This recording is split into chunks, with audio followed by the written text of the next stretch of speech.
Hi guys, welcome back to my channel. I hope you've been doing well. Today I have a little bit of a handbag update for you. I'm going to be telling you about the 3 bags that I recently sold and then the 1 bag I just got. This isn't going to be a true unboxing because I've already unboxed and used this bag, but I will reveal my new bag to you. So without further ado, let's get started. The first bag that I sold was the Chloe Mini Test Day bag, and that shouldn't be really a surprise because that sort of made it on my worst of 2021 list. I will link to that video if you're interested in watching. I really like the bag a lot, but I just found myself not quite reaching for it, and I think it was a combination of things. I think part of it was just the opening and closure I found to be kind of annoying because you had to kind of hook the bag in and then lift it back up again. I will also link to that video where I do my first impressions so you can see a little bit more. I don't have the bag anymore, so I can't show you right now. I did sell that bag on Poshmark. Originally I bought it on Gilt at a really good sale price, and after the Poshmark fees, I still took a hit, but it wasn't as bad. So, you know, sometimes you just live and you learn. Bags don't work out for you and you just have to let them go. And I really hope that its new owner is really enjoying and appreciating it.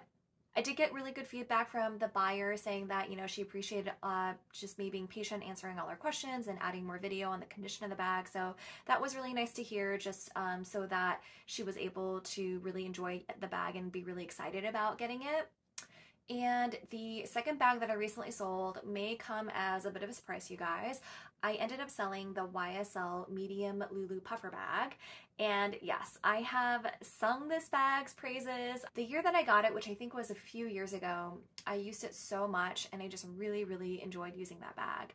However, for some really weird reason, and I don't know why, I just didn't really find myself reaching for that bag this winter at all. And it's usually my go-to winter bag, and I couldn't really figure out why I wasn't using it. To be honest, I can't even really figure out why I wasn't reaching for it, but I just realized that I wasn't reaching for it, and I am sort of getting to the point with my handbag collection where I just felt this need to downsize. I don't know if it's just the new year or what it is, but I just wanted to capitalize on that moment while I was feeling it. So I did decide to go and sell that bag. I don't regret it yet. Maybe I will at some point, but I kind of don't think so. So we'll see how that goes. If you guys have any handbag selling regrets, definitely let me know because I would be really curious about that. But I did really enjoy using the bag while I had it, and then just kind of woke up one day and was kind of like, you know what? I think this bag deserves a home where it's going to be well used and well loved. I did sell that bag to Fashionphile, and then I traded it in for credit. So for Fashionphile, there are several different ways where you can get paid out. One is cash. The second is Fashionphile credit. And if you choose the credit option, you will actually get 10% more. So that is the option that I chose. And then a third option is you can do a Neiman Marcus gift card, and that also gives you an additional 10%. So in that case, I ended up just getting the Fashionphile credit, and I ended up getting this bag instead. So I'll show you guys in a little bit.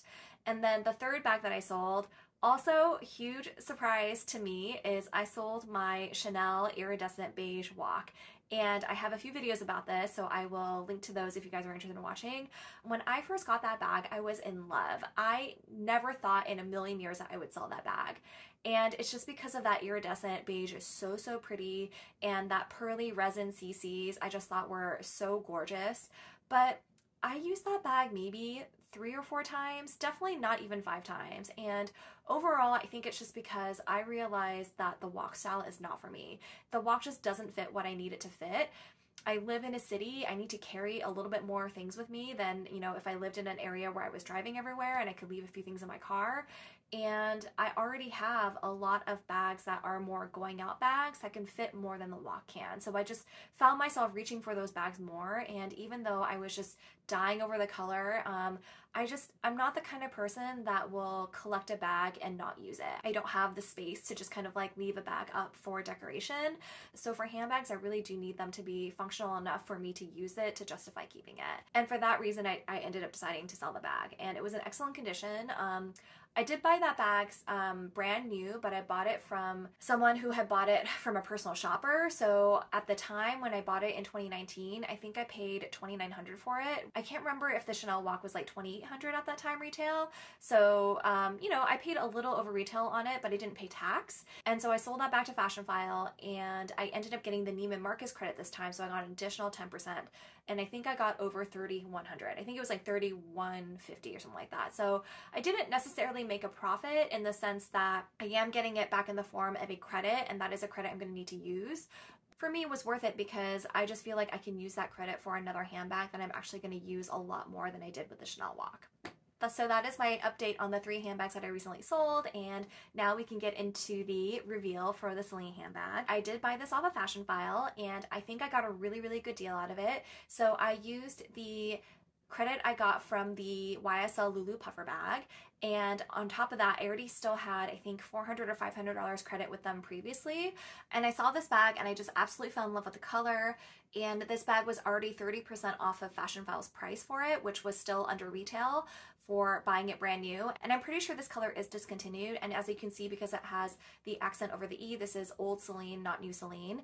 And because of the credit, I was able to just buy this bag without paying any cash whatsoever. So basically traded in the YSL Lulu puffer bag for this bag. Although when I was selling that bag at the time, I wasn't really intending to do that.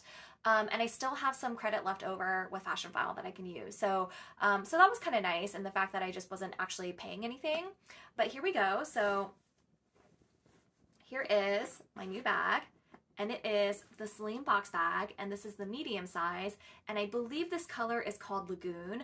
I am just so in love with this color bag. I think it is gorgeous. It is this really, really bright blue, and it just really makes me happy. I've always really loved the Celine Box Bag from afar, but I never really got into it. I think mostly because I've always really liked the black bag, and I already have the Pochette Métis in the Empreinte Noir, and I have so many black bags that I just kind of didn't really look at the Celine Box Bag anymore because I always just thought black was the prettiest. But after I was browsing Fashionphile and I saw this color online and I saw that it was 30% off, I was like, oh my gosh, this color is amazing. And I think it's even better in person. It's just this vibrant blue. I love the brass hardware in contrast with the blue. And I don't remember if they classified this as excellent or very good condition. I think it's very good condition. And there are a few scratches. So this is box leather, so there are a few scratches. I don't know if this will show up, so I will try to insert some other photos, but there are definitely some scratches here and a little bit on the back. So to open the bag, you just press down here and you can see that Celine is written on the hardware on the inside. And you open it up and it says Celine right here.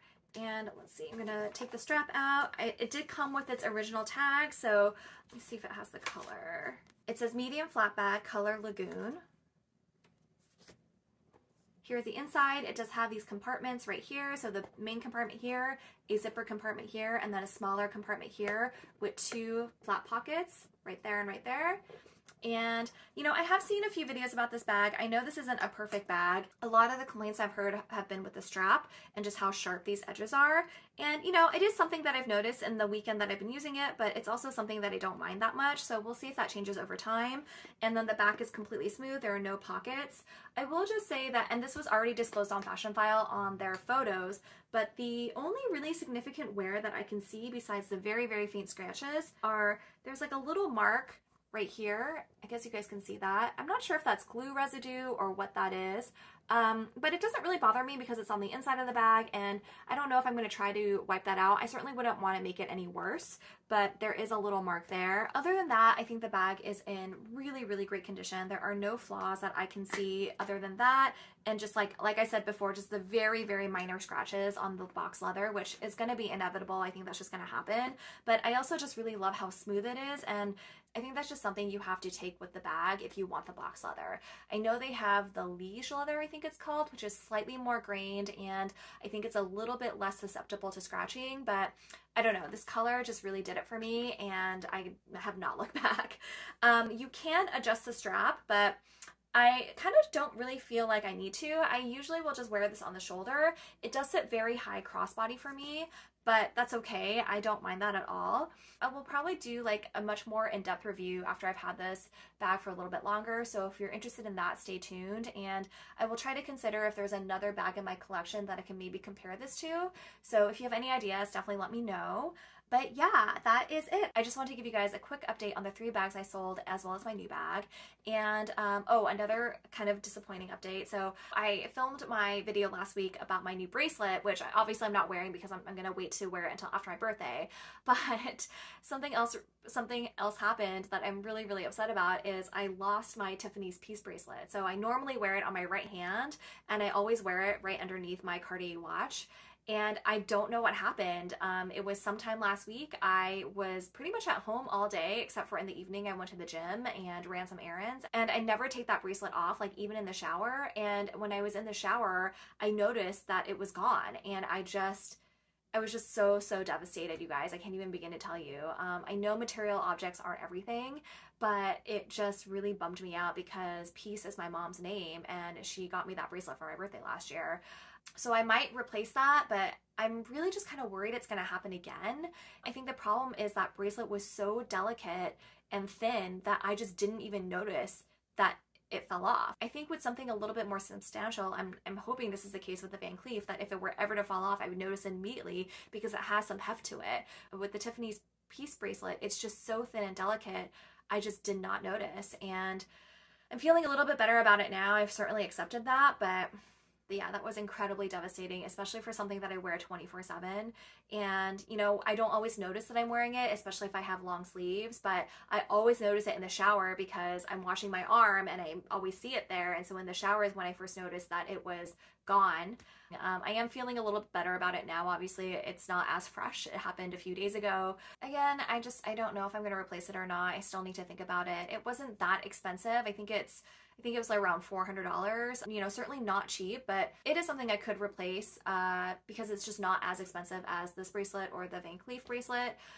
But, you know, obviously, even though it didn't cost as much, it just meant a lot to me sentimentally, and it just had a lot of value in that sense. And I'm really just worried that if I were to replace it, that I would just lose it again. So that's sort of what is holding me back from just going right out to Tiffany's right now and getting another one. If this has happened to you, let me know. If you've ever lost anything like that, let me know in the comments. I would love to commiserate with you. I'm going to be traveling soon, so I might not have time to upload a video next week, but I just want to say thank you guys so much for watching. Please subscribe to my channel if you haven't already. It would really, really mean so much to me. I hope you guys all have a wonderful day, and I will catch you next time. Thanks. Bye.